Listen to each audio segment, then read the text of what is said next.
3 years, 20,000 more U.S. troops, but not to Iraq or Afghanistan. According to Pentagon officials, these men and women will be stationed inside of the U.S. Thousands of additional uniformed men and women set to be trained by 2011.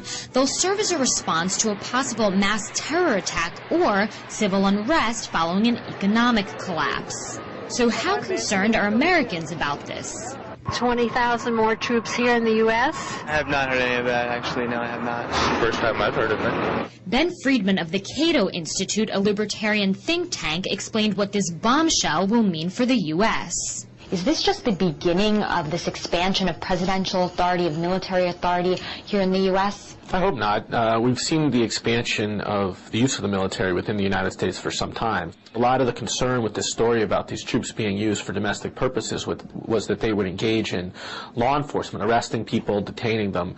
They can't do that. But that hasn't stopped people from speculating. It doesn't seem right to have the military guarding the interior of the country.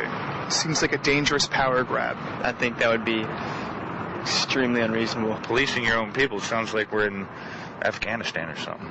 Even some foreigners, such as this South African political scientist, don't think it's such a good idea.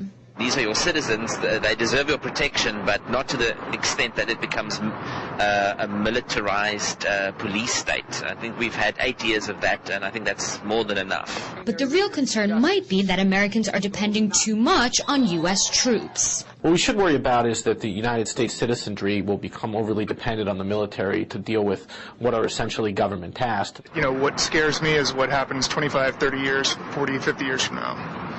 You know, after the population's gotten used to seeing the military guarding the streets. Pentagon officials agree that the U.S. has undergone a dramatic change in its military culture. However, most Americans are hoping that the men and women in uniform will not confuse their responsibilities with that of law enforcement here in the U.S. Dina Gosofsky, RT, Washington, D.C.